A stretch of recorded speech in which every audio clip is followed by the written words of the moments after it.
Merenunglah sejenak. Kalau ada orang yang sholatnya rajin, tahajudnya tidak tinggal, hatam Al-Quran, berzikir, berdoa, tapi dia sakit, dia susah, boleh jadi Allah ingin menghapuskan dosanya di atas dunia dengan sakitnya, dengan sulitnya. Hatta yamshi alal ardi makan alaihi khati'ah, sampai dia berjalan di atas muka bumi tidak lagi ada dosanya, karena dosanya sudah diampunkan Allah. Ma yusibul mu'min min nasabin wala wasabin wala saqamin wala syaukin yastakuha. Susah hati, gundah gulana, sakit, sampai duri yang menusuk tapak kaki, illa kaffarallahu anhu biha sayyi'atu. Itu hanyalah cara Allah ingin membersihkan dari segala silap, salah dan dosa.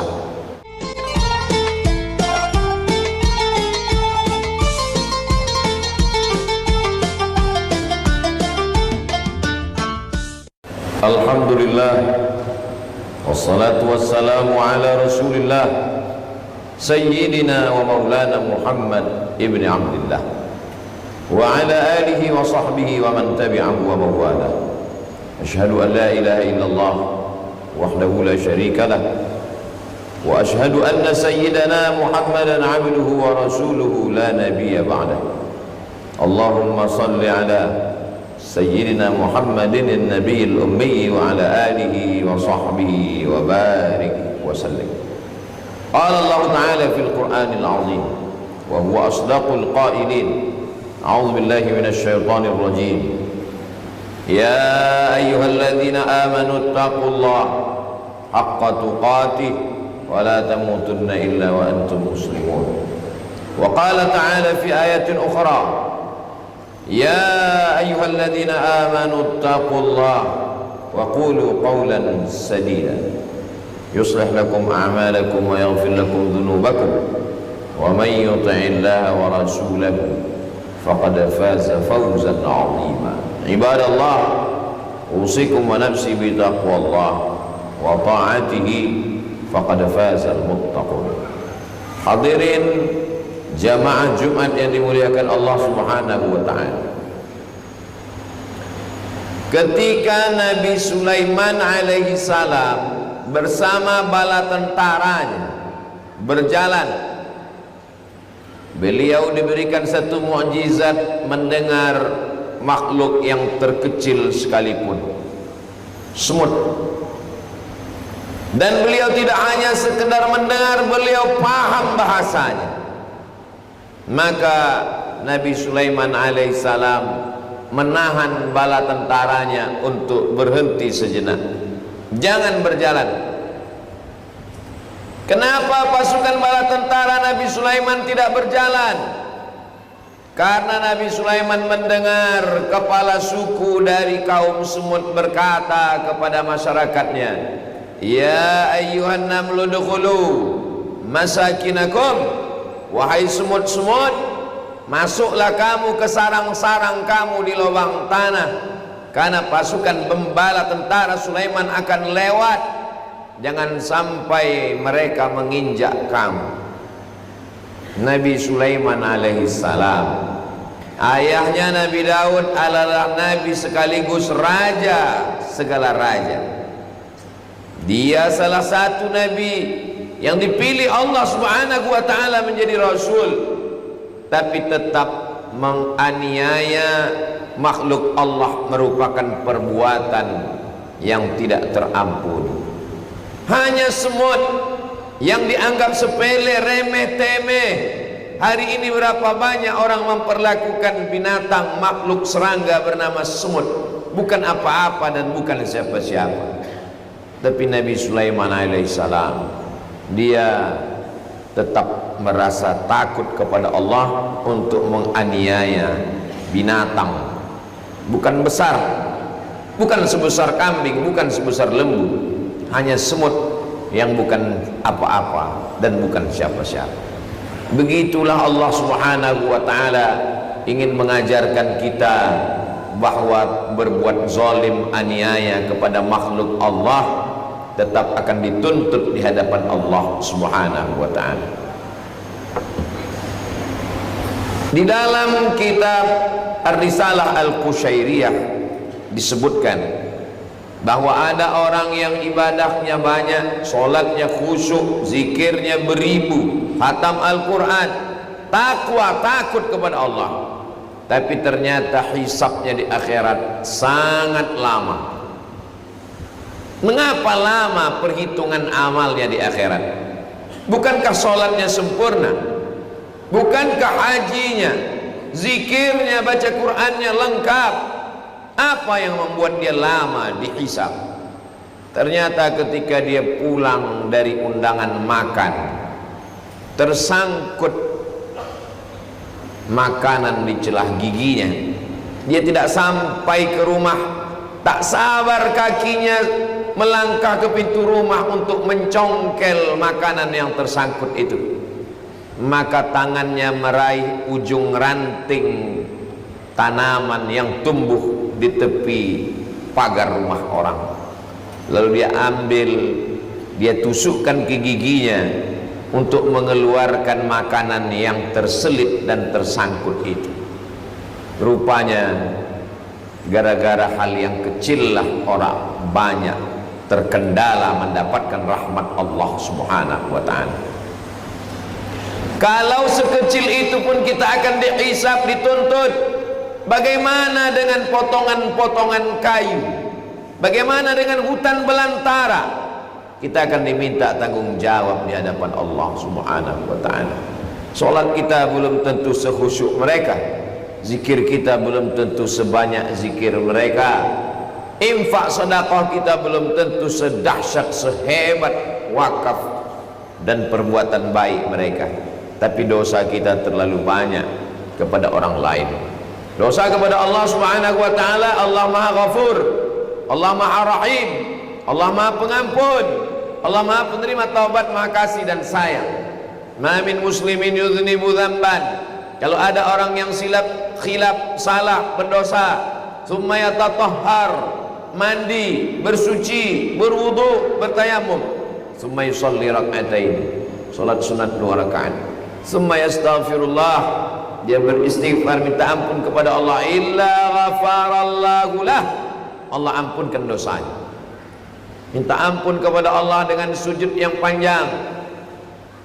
Aqrabu ma yakunul abdu min rabbih wa huwa sajid, orang paling dekat dengan Allah ketika sedang bersujud minta ampun kepada Allah. Duduk antara dua sujud, Rabbighfirli warhamni wajburni warfa'ni warzuqni wahdini wa'afini wa'afu'ani.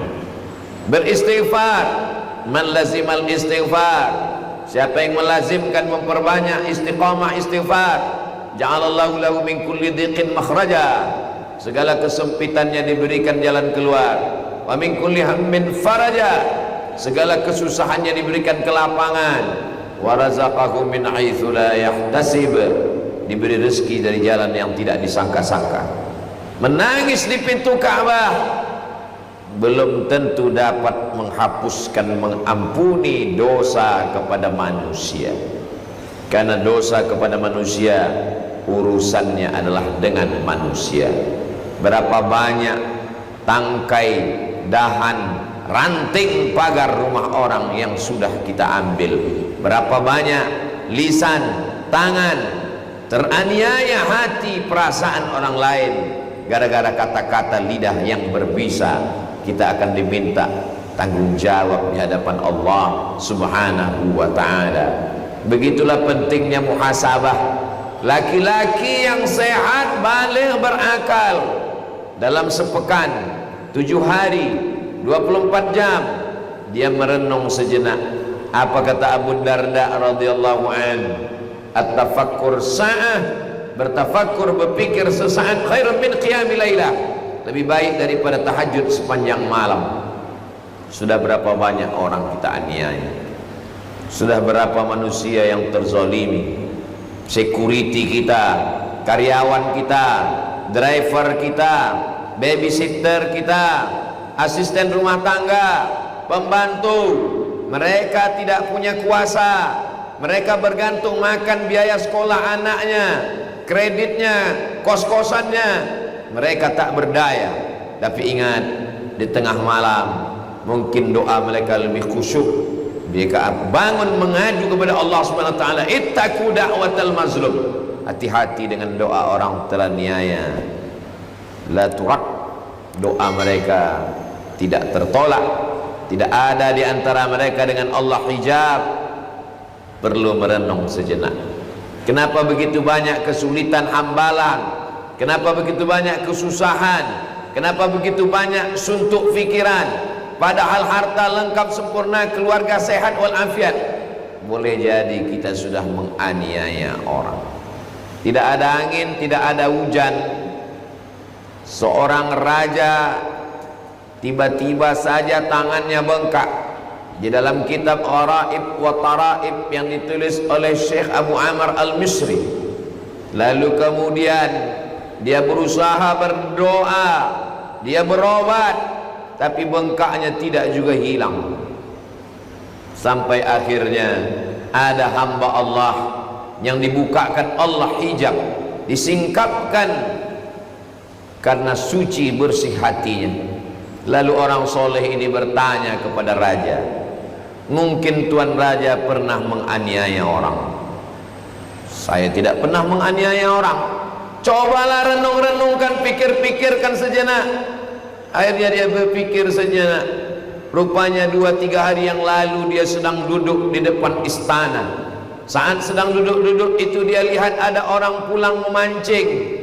Lalu kemudian tersirat di hatinya ingin mengambil ikan orang itu. Padahal sebagai seorang raja dia bisa membeli ikan yang besar, tapi rupanya begitulah kalau sudah kekuasaan ada di tapak tangan, ingin merampas ikan dari tangan orang yang lemah. Akhirnya dengan kuasanya dia rampas ikan itu, dimasak, dimakan. Ujung daripada tulang ikan itu menusuk jari, bengkak, tidak hilang, bernanah dan membusuk. Akhirnya lalu kemudian dia mencari siapa gerangan orang yang punya ikan kemarin. Diperintahkan kepada bala tentara untuk mencari. Setelah bertemu lalu kemudian ditanya, apa doamu kepada Allah? Apa sakit hatimu kepada orang yang merampas ikan ini? Kata dia, aku tidak ada berdoa apa-apa. Aku orang fakir miskin yang tidak punya harta benda. Aku pergi memancing ikan karena anak istriku kelaparan. Begitu aku dapat, senangnya hatiku membayangkan aku akan bersama makan dengan anak dan istri. Tapi rupanya di tengah jalan orang yang berkuasa merampas ikan ini. Aku hanya bisa mengangkatkan tangan bermunajat kepada Allah. Apa doa yang kau panjatkan? Apa zikirnya?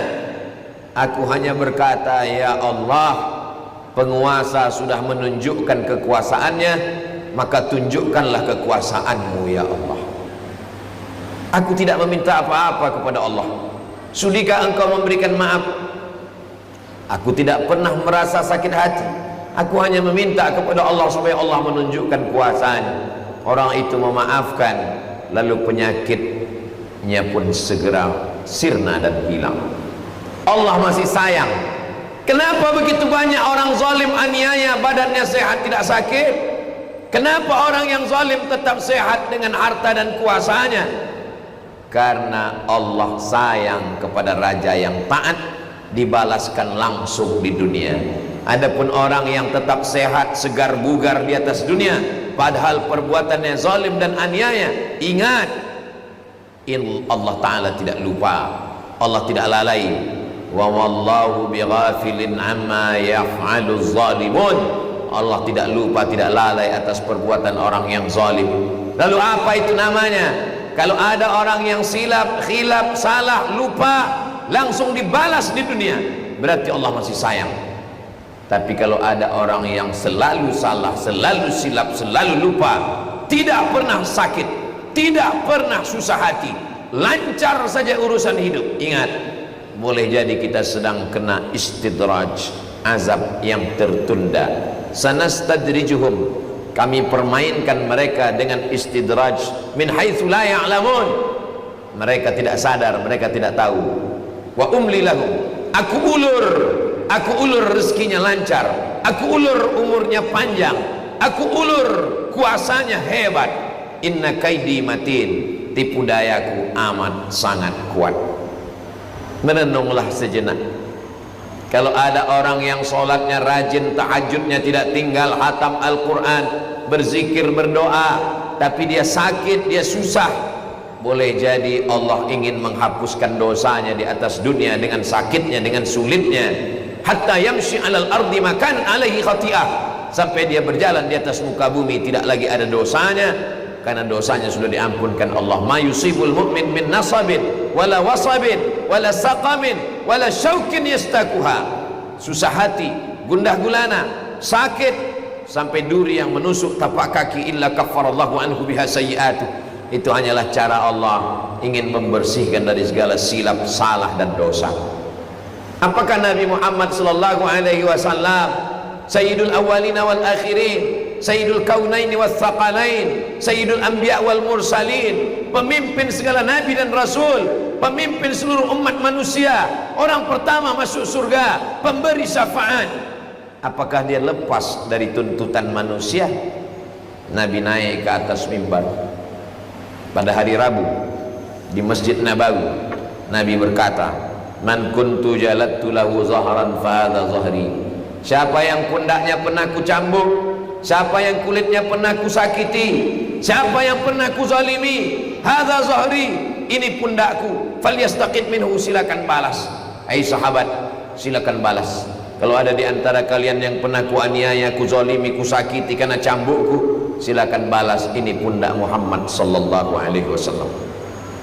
Man kuntu syatamtu lahu irdan, siapa yang pernah ku caci maki, siapa yang pernah harga dirinya terganggu, terusik, siapa yang pernah sakit hati, tersinggung karena kata-kataku, hadza irdi, ini harga diri Muhammad, falyastaqid minhu, silakan balas. Nabi pun tetap meminta nuntut balas di atas dunia, karena kita semua akan dihadapkan dalam mahkamah pengadilan yang paling adil di hadapan Allah Subhanahu wa taala. Hari ini kita bisa bersumpah, sumpah palsu. Hari ini kita bisa bayar orang per menit, per detik untuk membela kita. Kita tidak pandai berbicara, kita bayar orang yang mengerti hukum. Memang dibayar untuk membebaskan, menolong kita dari segala perkara di dunia. Tapi sampai masanya nanti, yauma la yanfa'u malun, hari itu tak ada guna harta, wala banun, tak ada guna anak, illa man atallah, kecuali orang yang datang menghadap Allah biqalbin salim, dengan hati yang bersih. Bagaimana dengan orang yang rajin tahajud? Bagaimana dengan orang yang rajin salat sunat? Bagaimana dengan orang yang rajin melaksanakan ibadah khatam Quran, berzikir, haji dan umrah, bolak-balik ke tanah suci Makkah, tapi menganiaya orang, menzolimi orang, memukul orang, merampas harta orang? Ya'ti yaumal qiyamah, dia akan datang pada hari kiamat. Ya'ti bi salatin, salatnya banyak, qabliyah, ba'diyah, duha, isyraq, awabin, tahajud, zikir. Wa salatin, salatnya banyak, wa zakatin, zakatnya banyak, wa hajjin, hajinya banyak.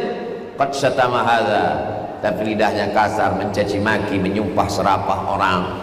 Wa akala mala hadza, memakan harta orang.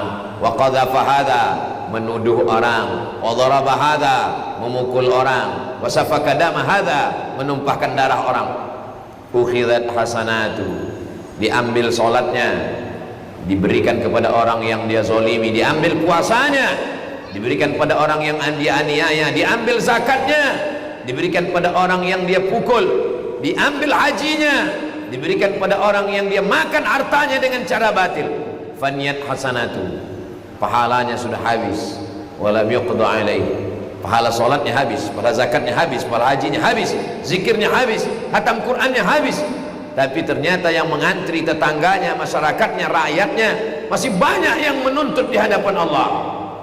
Ukhidat khatayahum, diambil dosa mereka. Summa turihat ilaihi, dicampakkan kepada dia. Summa turiha finnar, dia pun dibenamkan, disungkurkan, dicampakkan ke dalam neraka jahanam. Inilah orang masuk neraka bukan karena tidak sholat, masuk neraka bukan karena tidak puasa, masuk neraka bukan karena zina, masuk neraka bukan karena judi, masuk neraka bukan karena riba, masuk neraka karena aniaya kepada orang lain.